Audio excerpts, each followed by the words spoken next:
નમ્ર આંખે વિજયભાઈની શ્રદ્ધાંજલિ આપી રહ્યું છે. શાયદ આ એવા પ્રથમ નેતા છે, નજીકના ભવિષ્યની વાત કરું તો, જેના મૃત્યુના સમાચાર પછી બબ્બે વખત બંધ પાડવામાં આવ્યો હોય. જીવતા હોય ત્યારે લોકો એની ટીકા કરતા. વિજયભાઈ રૂપાણીની આલોચના કઈ જેવી તેવી નથી. અમદાવાદમાં જે દુઃખદ કરુણાવંતી ઘટના બની છે તેમાં 270 થી વધુ લોકોના મોત નીપજ્યા હોવાની અત્યાર સુધી તો માહિતી સામે આવી છે અને તેમાં ગુજરાતના પૂર્વ મુખ્યમંત્રી વિજય રૂપાણીનું પણ નિધન થયું છે. વિજય રૂપાણી વર્ષોથી રાજકોટમાં તેમણે સેવા આપી છે, ત્યારબાદ ગાંધીનગર તેઓ મુખ્યમંત્રી બન્યા, એટલે રાજકોટ સાથે એમનો એક ઘનિષ્ઠ નાતો રહ્યો છે. તો અત્યારે રાજકોટમાં શું સ્થિતિ છે અને તેમના માનમાં અગાઉ પણ પ્રાઇવેટ સ્કૂલો બંધ રહ્યા હતા અને વેપાર ધંધા પણ 2 દિવસ પહેલા વેપારી એસોસિએશને નિર્ણય લીધો હતો. તો અત્યારે રાજકોટમાં તેમને લઈને શું છે સ્થિતિ? પ્રવીણભાઈ, સમગ્ર રાજકોટ દિગ્મૂઢ છે, સ્તબ્ધ છે, નિઃશબ્દ છે. નમ્ર આંખે વિજયભાઈની શ્રદ્ધાંજલિ આપી રહ્યું છે. શાયદ આ એવા પ્રથમ નેતા છે, નજીકના ભવિષ્યની વાત કરું તો, જેના મૃત્યુના સમાચાર પછી બબ્બે વખત બંધ પાડવામાં આવ્યો હોય.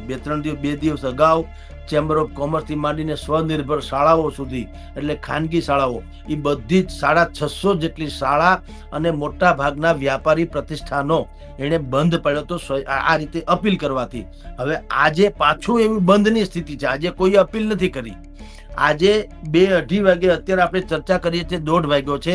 અત્યારે ફ્લાઇટમાં હશે, ત્યાં ચાર્ટર્ડ પ્લેન દ્વારા ગાંધીનગરથી એનો મૃતદેહ એ જે છે અહીંયા હીરાસર એરપોર્ટ ઉપર આવવાનો છે 2:30 વાગ્યાની આડેગાળે.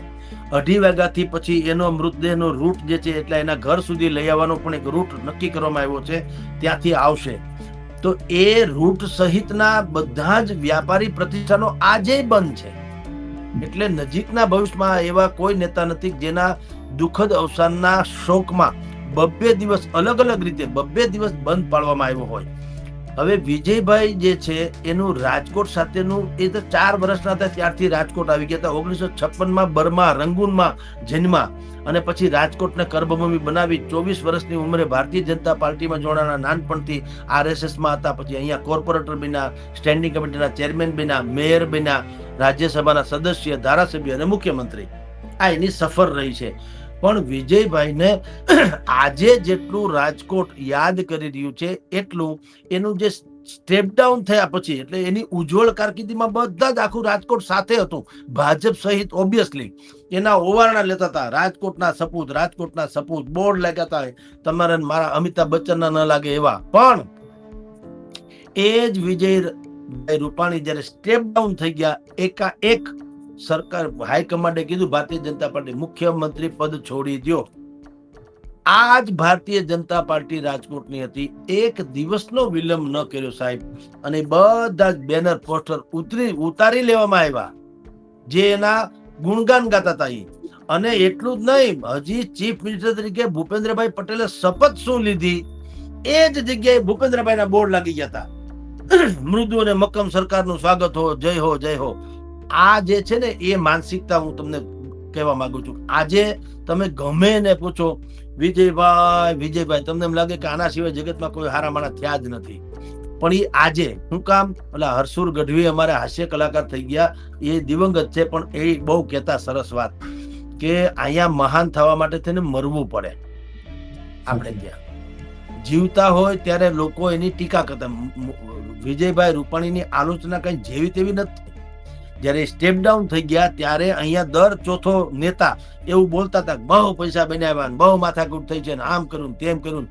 કેટલાકે કેસ કરેલા કોંગ્રેસના જે તે સમય. હવે એ બધા પાછા ભાજપમાં આવી ગયા, એ જુદી વાત છે, પણ કેસ એ કર્યા હતા કે કરોડો રૂપિયાની જમીન, 1000 કરોડ રૂપિયાની સહારા એરપોર્ટની જમીન તમે ગ્રીનફિલ્ડ એરપોર્ટની પાસે ખાઈ ગયા. બરાબર. વિજયભાઈ છેલ્લા સમયમાં તો એના જે 2-3 વર્ષ રહ્યા છે, ભલે પંજાબના પ્રભારી બનાવ્યા અને મહારાષ્ટ્રમાં મુખ્યમંત્રી કોને બનવા એના માટે એને ચીફ બનાવ્યા, બધું ઠીક છે, પણ મુખ્યમંત્રી પદેથી હટ્યા પછી વિજયભાઈએ આંતરિક રીતે તમને કહું તો એટલી બધી વેદના સહી છે જેની કોઈ સીમા નહીં.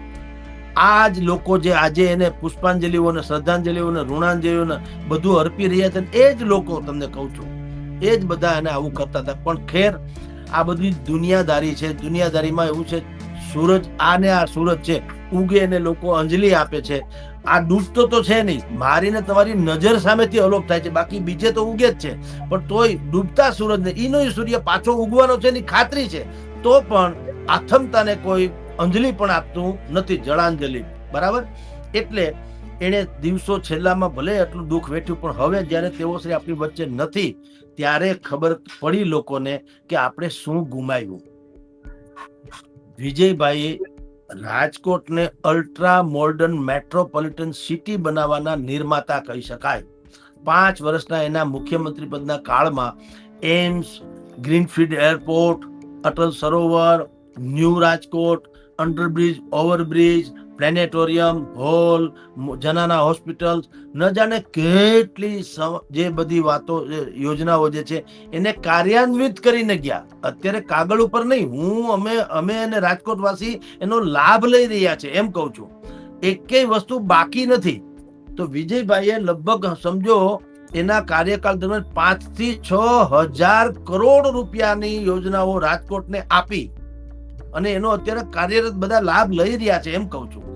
તો એને કારણે હવે લોકોને એમ લાગ્યું કે આપણે એક ભૂલ કરી ગયા. વિજયભાઈ જયારે સ્ટેપ ડાઉન થયા ત્યારે જયારે એ મુખ્યમંત્રી બન્યા, રાજકોટના સપૂત સ્ટેપ ડાઉન થયા તો હજી ગાંધીનગર થી રાજકોટ નતા આવ્યા તો એના બોર્ડ ઉતારી ગયા હતા અને ભૂપેન્દ્રભાઈ પટેલને લાગી ગયા હતા.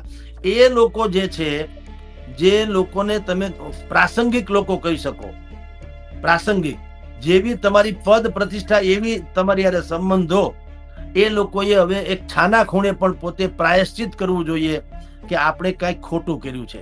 કારણ કે હવે વિજયભાઈની બધાને ખબર પડે છે કે વિજયભાઈ શું છે. એનું મકાન જે છે અત્યારે જ્યાં નિર્મલા કોન્વેન્ટ રોડ ઉપર, એ મકાન શું છે અત્યારે, કારણ કે બંગલો બની ગયો. અંજલિબેન લંડન હતા, દીકરી લંડન છે, દીકરો અમેરિકા હતો, ને વિજયભાઈ પણ ગયા હતા. બરાબર. તો મકાનમાં બીજું કોઈ રહેનારું નથી, બંગલો નવો રિનોવેટ કરાવેલો છે, બંગલો એમનેમ છે. એ બંગલાની ડેલીને બાથ ભીડીને રડનારી માતાઓ અને દીકરીઓને આપણે જોઈ છે. તો એ શું સૂચવે છે? આ અડધી રાતનો હોકારો હતા વિજયભાઈ. અને એને તમે આમ ડેલી કોઈ લોખંડની બાયણું છે એને લીપટીને બેનું દીકરી રડતી હોય તો એનો અર્થ એમ છે કે લોકોને ખ્યાલ આવી ગયો કે આ વ્યક્તિત્વ શું હતું. એક બહુ પ્રચલિત પંક્તિ તમને કહું, એ અહીંયા અનુસર વિજયભાઈના કેસમાં આ બેનું દીકરીઓ જેમ ડેલીને ભેટીને રડે છે ને લાગુ પડે છે. કોઈ કવિએ કીધું કે મેં તુમ્હે લિપટ કે ક્યું ન સો જાઉં એ મેરી કબ્ર, મેં તુમ્હે લિપટ કે क्यों न सो जाऊं ए मेरी कब्र, मैंने तुझे जान दे करके पाया है. ખૂબ સરસ. એની જેમ અત્યારે આ લોકો જે છે એની ડેલીએ આમ બથ ભરીને રડે છે. શું કામ? તમે અડધી રાતના હોકારા હતા. એટલે વિજયભાઈના ગયા પછીથી એની સૌરભ આખા રાજકોટને વધારે સમજણ પડી કે વિજયભાઈ શું આપીને ગયા છે. આજે જ અમારા હેડલાઇન નામના દૈનિકમાં અમે લોકોએ 2 પાના ભરીને વિજયભાઈ રાજકોટને શું આપીને ગયા એની તસવીરી ઝલક આપી છે. આ વિજયભાઈ હતા. અને એટલે અમે લખ્યું છે કે ભાઈ વિજયભાઈ ગયા એટલે રાજકોટ જાણે હામ હારી ગયું. હામ એટલે હિંમત, વિજય શબ્દ અને હારવું એ બેને કોમ્બિનેટ કરીને લખ્યું કે વિજયભાઈના ગયા પછીથી રાજકોટ જાણે હામ હારી ગયું, એટલે હિંમત હારી ગયું. એટલી બધી યોજનાઓ એને અમને આપી છે. ખેર, અત્યારે વિજયભાઈનું તમે હું ચર્ચા કરીએ ત્યારે એ ચાર્ટર્ડ પ્લેનમાં એના પરિવાર સાથે અહીંયા આવી રહ્યા હશે. એરપોર્ટ ઉપર ઉતરશે હીરાસરમાં 2:30 વાગે. 4 વાગે એનું જે નિવાસ સ્થાન છે ત્યાં જાહેર દર્શનાર્થે વિજયભાઈનો પાર્થિવ દેહ મૂકવામાં આવશે. ત્યાં જે લોકો આડોશ પડોશથી માંડીને નિકટના કહી શકાય એવા લોકો શ્રદ્ધાંજલિઓ અર્પિત કરશે. પછી 4 વાગ્યા પછીથી એની અંતિમ યાત્રા નીકળશે, જે 6 વાગ્યાની આળેગાળે રામનાથપરામાં જશે. વિવિધ વિસ્તારોમાંથી પસાર થઈને જ્યાં વિજયભાઈના પગલા પડેલા ભૂતકાળમાં, એટલે એ બધું થઈને રામનાથપરામાં જશે. ત્યાં અંતિમ સંસ્કાર પૂર્ણ થઈએ બધા પરત ફરશે. અને આવતીકાલે એટલે મંગળવારે સાંજે રાજકોટના રેસકોર્સ વિસ્તાર જે મોટું છે ગ્રાઉન્ડ, કારણ કે હવે એને શ્રદ્ધાંજલિ આપવા સૌરાષ્ટ્રભરમાંથી લોકો ઉમટી પડે એવી સંભાવના છે. લાખોની સંખ્યા થાય એવી ધારણા છે. એ ધારણાને અનુલક્ષીને વહીવટી તંત્રએ બહુ મોટી વિશાળ વ્યવસ્થા કરી છે. રમેશ પારેખ રંગભુવન નામનું જે સંકુલ છે એને આખો ડોમ તૈયાર કર્યો છે. કદાચ વરસાદ આવે તો બધો કોઈ પ્રોબ્લેમ ન નડે. પણ ત્યાં જે કે શ્રદ્ધાંજલિ સભા, પ્રાર્થના સભા થશે અને એમાં બધા એનો ગુણાનુવાદ કરશે, વિજયભાઈ શું હતા વગેરે વગેરે. પણ સમૂચા રાજકોટને અત્યારે ખબર જ છે કે એને એક એવો વિઝનરી નેતા ગુમાવ્યો છે જે રાજકોટને અલ્ટ્રા મોડર્ન સિટી બનાવી અને બિલકુલ એક હાઇપ તરફ લઈ જવાની કોશિશમાં હતા, અને એમાં ઘણું બધું દઈને ગયા છે વિજયભાઈ. જી પ્રવીણભાઈ. બિલકુલ સાહેબ, વિજયભાઈ એક એવા સહજ અને સાહસિક વ્યક્તિ હતા કે અમારી ટીમે પણ રાજકોટમાં કોંગ્રેસના નેતાઓ સાથે વાત કરી તો તેમણે પણ વાત કરી છે કે વિજયભાઈ પાસે અમે ભલે પક્ષ અલગ અલગ હોય, પરંતુ જ્યારે પણ અમારી સમસ્યા લઈને જતા ક્યારે તેઓ ના પાડતા અને ક્યારે તેમને ઘમંડ નહોતો. ઇવન તેઓ કોર્પોરેટરથી મુખ્યમંત્રી સુધી બન્યા ત્યારે પણ, મુખ્યમંત્રી બન્યા છતાં અમે કામ લેવા જતા ત્યારે પણ તેઓ કોઈ ના પાડતા.